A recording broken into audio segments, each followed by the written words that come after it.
২৪ ঘন্টায় শত্রু পাগল হবে। জি হ্যাঁ, ঠিক শুনছেন। মাত্র ২৪ ঘন্টায় শত্রু পাগল হবে। এটা অত্যন্ত কার্যকারী এবং পরীক্ষিত একটি নকশা।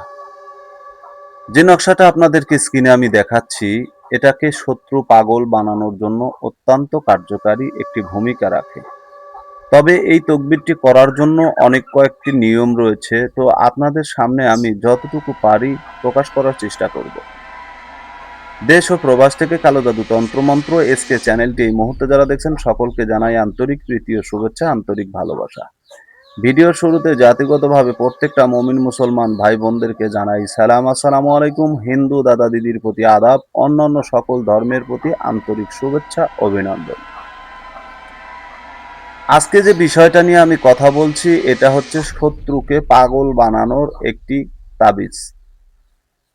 তন্ত্রবিদ্যার ভিতরে এই সমস্ত কাজগুলো অত্যন্ত পাওয়ারফুল হয়ে থাকে, যেহেতু এগুলোকে সেহের বলা হয়।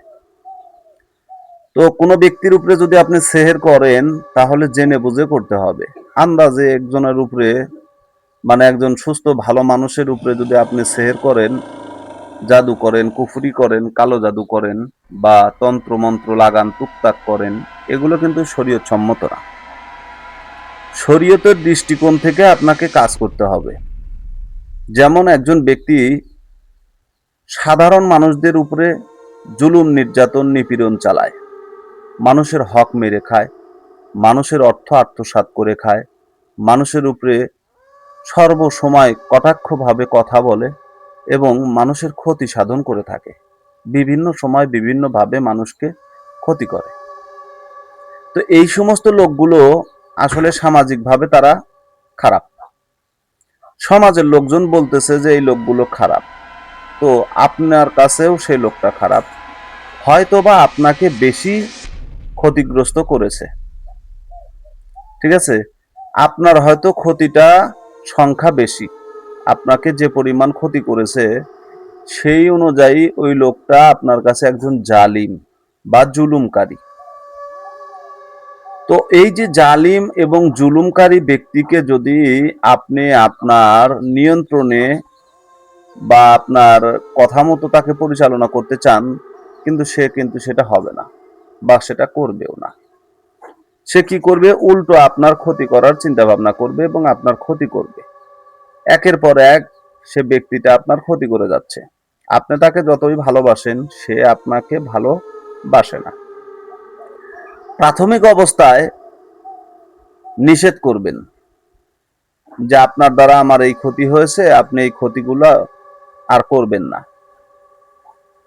এরপরেও যদি সেই ব্যক্তি আপনার একই কাজ করে, বারবার আপনার ক্ষতি করে এবং আপনাকে অপমান, অপদস্থ এবং শারীরিক মানসিক নির্যাতন করে বা করে থাকে, তাহলে আপনি সেই ক্ষেত্রে কি করবেন, আপনি এই সমস্ত তকবীরের আশ্রয় নেবেন।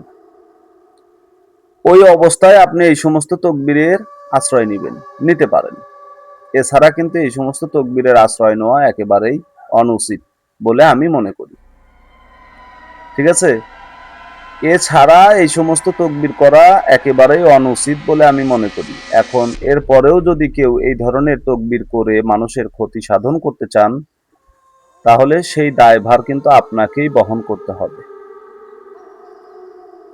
তো যাই হোক, আজকে আপনাদের সামনে যে বিষয়টা নিয়ে আমি কথা বলছি, ভিডিওটা শেষের দিকে, কথাগুলো শেষের দিকে গুরুত্ব দিয়ে আপনি শুনবেন। আমি নিয়মের দিকে যাচ্ছি, কারণ প্রত্যেকটা কথা, প্রত্যেকটা মুহূর্ত আপনার জন্য মহামূল্যবান।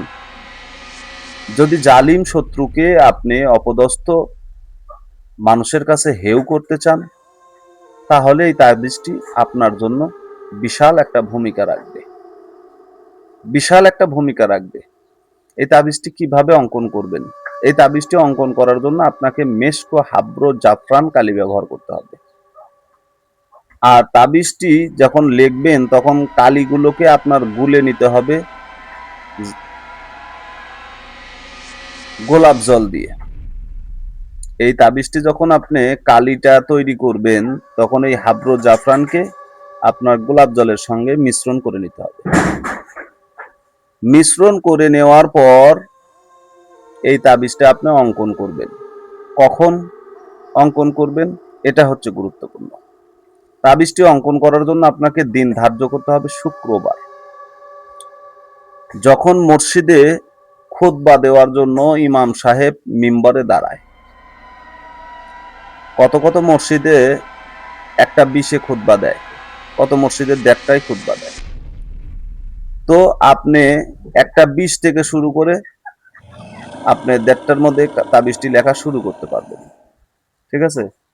তাবিজটি লেখা শেষ হয়ে গেলে আপনি কি করবেন, রেখে দিবেন সুন্দর করে, ধূপ লোবান আগরবাতি জ্বালিয়ে তার ধুঁয়ো দিয়ে নিবেন। দেওয়ার পরে তাবিজটিকে সংরক্ষণ করে রেখে দেন। এরপর যে কাজটি আপনি করবেন, এই তাবিজটিকে রাখার জন্য প্রস্তুতি গ্রহণ করতে হবে। তাবিজটি আপনি তো রাখবেন, কোথায় রাখবেন? এই তাবিজটি যদি আপনি সঠিক জায়গায় রাখতে পারেন তাহলে শত্রু 24 ঘন্টার ভিতরে পাগল হয়ে যাবে। আবার তাবিজটি যখন উঠাবেন, শত্রু ইনশাল্লাহ ভালো হয়ে যাবে, কোনো চিকিৎসার প্রয়োজন হবে না, সে শত্রু ভালো হয়ে যাবে। তো আপনি যদি মনে করেন যে তাকে শাস্তি দেওয়া শেষ হয়ে গেছে, তাবিজটি এখন উঠাবো, তাহলে উঠিয়ে নিয়ে আসবেন। আর যদি মনে করেন না, একে আজীবনের জন্য পাগল বানিয়ে দিব, তাহলে তাবিজটি রেখে দিবেন। তবে তাবিজটি রাখার জায়গাটাই হচ্ছে মূল বিষয়। ঠিক আছে? তাবিজ অঙ্কন করবেন শুক্রবারে, রাখতে হবে শনিবারে। শনিবারের দিন রাখবেন। কোথায় রাখবেন?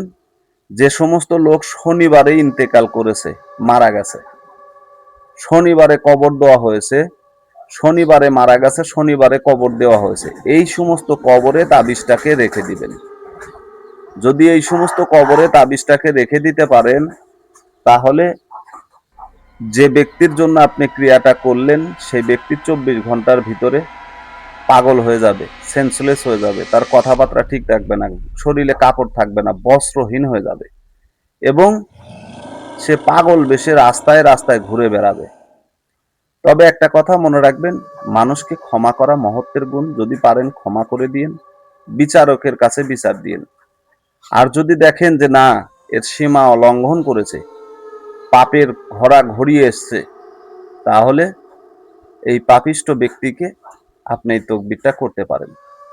আপনাদের প্রতি আমার করজোড়ি অনুরোধ থাকবে, নিষেধ থাকবে কঠোরভাবে, কোনো সাধারণ মানুষের উপরে এই তকবির করবেন না, ভালো মানুষের উপরে তকবিরটা করবেন না।